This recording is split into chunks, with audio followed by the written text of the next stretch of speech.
রূপালী পর্দার তারকারা তাদের অভিনয় গুণে দর্শকদের বুঁদ করে রাখে। দর্শকরা তাদের অভিজাত জীবনযাপন দেখলেও বাস্তব জীবনে তারা একেবারেই সাধারণ আর কয়েকটা মানুষের মতোই। এমনই একজন হলিউড তারকা জিমন হুনসু। সম্প্রতি এক সাক্ষাৎকারে নিজের প্রতি হয়ে যাওয়া অন্যায় ও নিজের বর্তমান পরিস্থিতি নিয়ে খোলামেলা আলোচনা করলেন তিনি। পুরো নাম জিমন গ্যাস্টন হুনসু। আফ্রিকান বংশোদ্ভূত আমেরিকান তুখোর অভিনেতা তিনি। দুবারের অস্কার মনোনীত এই অভিনেতা হলিউডে জীবিকা নির্বাহের জন্য এখনও সংগ্রাম করছেন। এমনই হতাশাগ্রস্ত এক তথ্য দিয়েছেন হুনসু। সমালোচক প্রশংসা, বড় ও ছোট পর্দায় এত কাজ করা সত্ত্বেও তার এই অবস্থা, এমনটাই জানান অভিনেতা। ক্যারিয়ার শুরু করেন মিউজিক ভিডিওতে কাজ করার মাধ্যমে।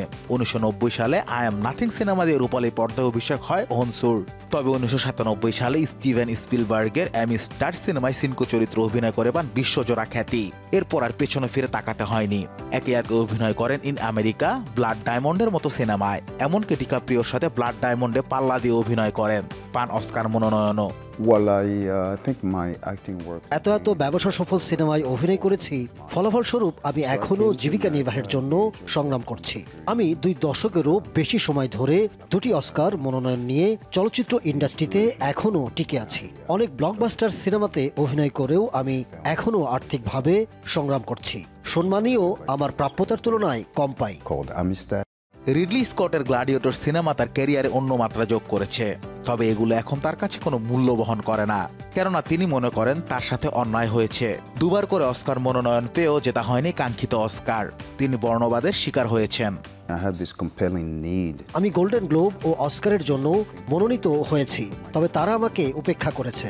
তারা মনে করেছিল আমি অভিবাসন প্রত্যাশী, আমি তাদের সংস্কৃতির অংশ নই। এ ধারণা সত্ত্বেও আমি দারুণ কিছু সিনেমায় অভিনয় করেছি। তবু আমি একজন অভিনেতা যার প্রতি তাদের সম্মান দেখানো উচিত। কৌশলগতভাবে তারা আমাকে উপেক্ষা করে। পদ্ধতিগত এই বর্ণবাদ শীঘ্রই পরিবর্তন হবে না। এত নিগ্রহের মধ্যেও নিজ প্রতিভা ছড়িয়ে দিচ্ছেন বিশ্বব্যাপী। হুনসুর অভিনয় দক্ষতা বরাবরই দর্শক ও পরিচালকদের কেন্দ্রবিন্দুতে থাকে। তার আসন্ন প্রজেক্টগুলো সেই কথাই বলে। এর মধ্যে উল্লেখযোগ্য হচ্ছে horror cinema the monster, thriller cinema beneath the storm ও ক্লাস্ট্রোফোবিক থ্রিলার দ্য জিল্ট। সবকটি সিনেমায় বড় বাজেট ও হলিউডের নামকরা পরিচালকদের। And I'm even in love with your unborn child. Anas Imran, showbiz tonight. I'm even in love with your anger.